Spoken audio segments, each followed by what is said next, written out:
have built-in defense mechanisms where they produce toxins, and it's to discourage predation. The idea that plants are just totally cool with you eating them, that's not supported by science. We don't respect them, though, because they don't know how to work an iPhone. Exactly. We say they're not sentient, but we don't know if they're sentient or not. We pretend. Right. You know, when you only want to eat things that are motionless and stay still just because it's convenient morally, I think you're missing out on a big part of what's going on. Life eats life. It always has.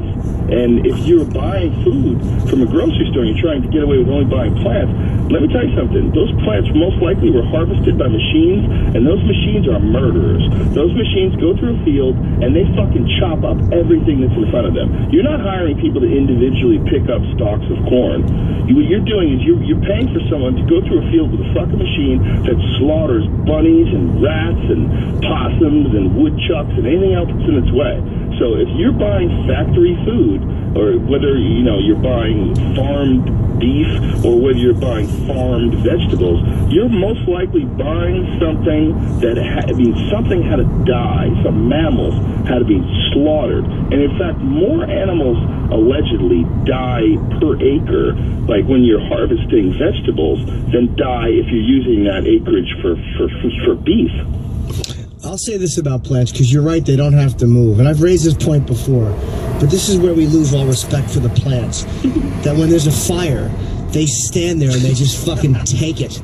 It's like they're just utterly helpless. How smart can you be? How smart? You've never seen a fucking a creature look up and hope for rain clouds as bad as a stupid tree. So I mean, they are a life form, but the fact that they don't move does make me lose a little respect for them. I would much more respect the trees. They were cutting them down, and then they're like, "Where'd these trees go?" There they are, down the hill. They left. they got the stardust in them. No, they got the same shit that we're made of, right? Yeah. But life eats life is a great way to say it. And humans just have to eat life. There's no other way. Humans just stink because we think our experience is what it is, and that's it. As far as the whole universe goes, and I think that's ridiculous, and that's going to be our downfall eventually. Well, we're undeniably creepy fucks in the way we treat animals. I mean, if you see a chicken truck driving down the road, terrible. Those chickens are stuffed in these little tiny boxes, and their little faces are poking out of the cages. It's fucked. I mean, factory farming is absolutely fucked. Yeah, they spoil those animals. They're treated too well. You ever see those pig pens in there? Get a few more of them in there. They're spoiled. Yeah, but we're doing something awful, and that awful thing is just because they're only looking at the bottom line. If you look at ethical farming, there's a guy named Joel Salatin, who I had on my podcast, who's a brilliant guy, and he does everything he does, like all of his farming, he does in like a unique but old school way. Like all of his pigs and chickens, they're all free range. They all wander around, and what he does is he has these electric fences, and he just moves the fences. They're large fences, and this area where these animals live is just, he moves his pigs through different areas of the forest, and he just lets them forage. And when they forage, they're eating all the stuff that they would in a normal pig world, and their skin is actually different. Their meat is different, and it's different because they're healthy.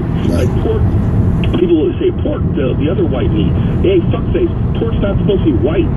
Like, it's only white because you're feeding them terrible food, and you keep them in the dark, and they don't get to move around. If you shoot a wild pig, like I shot a wild pig and ate that, they're dark. It's dark like a not like a deer, but more like a cow. And how much better did it taste? It's fucking fantastic. I would imagine. How do they kill them, though? How do they kill them in these, because pigs are so smart. I always feel bad for little piggies because they have cute feet.